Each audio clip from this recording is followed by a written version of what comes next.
Hello students, once again welcome back to my channel. Today we will continue to the same topic, that is sexual reproduction of flowering plants. In the previous lecture we have discussed about the structure of transverse section of anther or the typical structure of microsporangium. In detail we have discussed, and we will move towards the next small topic, that is the structure of pollen grain. Since we know that pollen grain is nothing but it is a male gametophyte. It's a male gametophyte of angiospermic plant. So the detailed structural aspect of the pollen grain we are going to discuss today. And before going to discuss the structure of pollen grain, let me tell you about that is the microspore give rise to the pollen grain. So how the pollen grain is formed? Pollen grain is formed by the meiosis. That is microspores. So how the microspores are produced?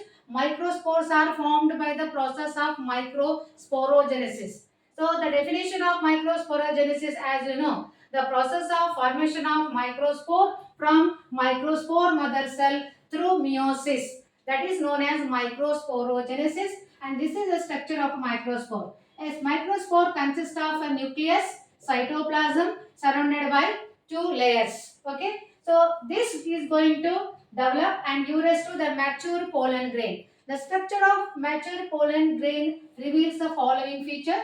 And so what is the procedure? How we observe the pollen grains? So if you open the flower or anther, so some of the dusty or powdery form of the pollen grains are going to adhere to our fingers, and sprinkle these pollen grains on a clean glass slide, and put a drop of water and put one cover slip, focus under the microscope. We can observe the varieties, different form, structure, shape, different architecture of a pollen grain under a compound microscope. Okay, so this is how we can observe the pollen grain under the microscope. Then a typical structure of a pollen grain reveals the following feature.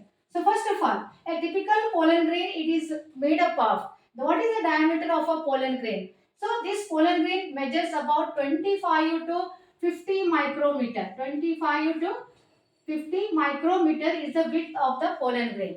Then coming to its outer layer. So this pollen grain covered by the outer layer called as exine. And exine is the outer layer which is very hard, very rigid, and it is very highly resistant to acid, alkali, and even the enzymes. So they are highly resistant to alkali, acid, etc. And this exine is so hard. What makes the exine to become so hard? This is means they can withstand high temperature. So why they withstand high temperature? Because they contain a chemical called as sporopollenin. So they contain the chemical called sporopollenin. So this chemical is going to make a exine heat resistant, acid resistant, alkali resistant, and enzyme resistant. This is the structure of an exine. And exine is not uniformly covering the pollen grain. Somewhere, some here and there are some pores. Some pores are there, and these pores are called as, openings are called as germ pore. So germ pore, I let you know what is the role of a germ pore. So in future, I will explain it later. Germ pore, these are the small openings present on the external layer of a pollen grain. External layer is not uniformly completely surrounding the pollen grain, but there are some openings, and these openings are meant for the emergence of pollen tube. Through these germ pore only the pollen grains are going to germinate. Now, what about the inner layer? So, exine is followed by the inner layer. The inner layer, this is also very hard, but it is not so hard as a sporopollenin exine, because the chemicals are present in the inner layer or intine it is made up of pectin and cellulose. Pectin and cellulose are the two chief components of the inner layer called, that is intine. Thus, intine and exine are the two outer as well as inner coverings layers of the pollen grain. Now, coming to the central part of the pollen grain. A pollen grain is having, centrally it is having an abundant amount of cytoplasm. Okay, this cytoplasm encloses one irregular shaped nucleus. Abundant nucleus, abundant cytoplasm, and a nucleus. So this is a cavity of the pollen grain composed of a abundant amount of, that is cytoplasm. Then apart from that, so a a mature pollen grain, it may shed at either one cell, two cell, or at the three cell. This is the structure of two-celled stage of the pollen grain. So how the pollen grain is going to form two-celled stage? As the development of the pollen grain progresses, this cell pollen grain divides unequally. The pollen grain cytoplasm as well as nucleus divides unequally into two cells, forming two cells. The larger cell known as vegetative cell, and it stores abundant amount of reserve food material, as well as the small cell known as generative cell. So unequally the cytoplasm and the nucleus are going to divide, forming two unequal cells, two unequal nuclei. Now this stage is called as two-celled stage. As I told you, 60% of the angiospermic plants shed their pollen grains at two-celled stage only, and remaining 40% of the pollen grains are going to shed at that is three-celled stage. So I will explain that three-celled stage later on, but right now this is the structure of the two-celled stage of the pollen grain. And there is one sentence mentioned in our reader. Go through that sentence. What is that sentence is saying? The sentence is saying what is the use of the germ pore? One thing. And second is why the outer layer exine is so hard? Why it is? What is the significance of the sporopollenin? So sporopollenin is very hard and rigid. It is acid resistant, as well as temperature resistant. And why it should be very hard?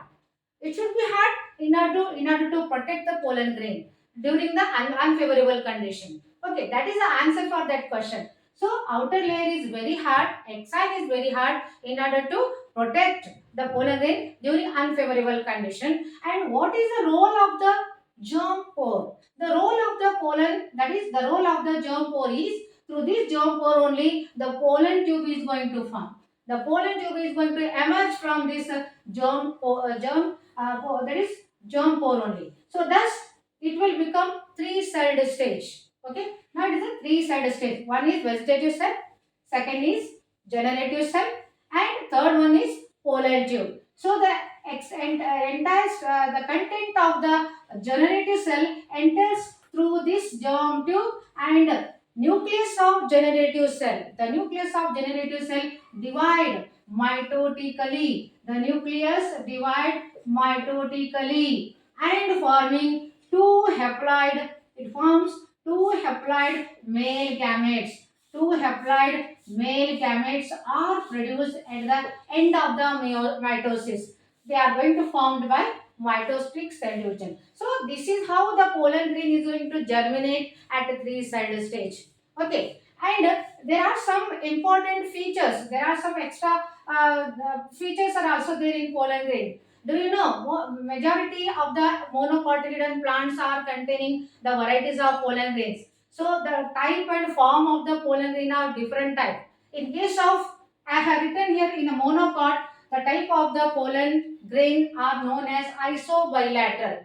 Isobilateral means there are four pollen grains, they are adhere like this. This is, that is isobilateral. And in case of tetrahedral, like this is the structure of pollen grain we observe under the dicotyledon. This is known as tetrahedral. Thus the different forms of the pollen grains we observe in different types of angiospermic plants. That is isobilateral in case of monocotyledon we observe, as well as dicot plant we observe tetrahedral. So this is an additional point we must note this one. So this is all about the structure of a pollen grain.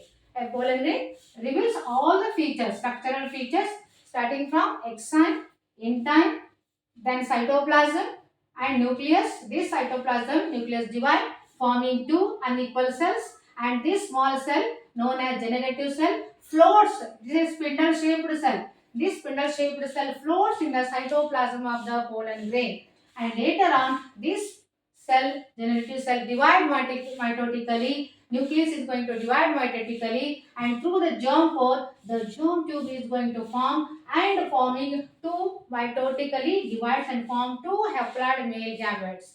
And these two haploid male gametes in future they are going to take part in the fertilization, sexual reproduction, that is syngamy. So syngamy occurs, later on fertilization occurs. That process is not double fertilization. So that we should discuss under the double fertilization. So these are the some of the structural features of pollen grain. Now we will stop here only, but some more aspect of the pollen grain, that is significance of a pollen grain, we will discuss in the next video. We will stop here only.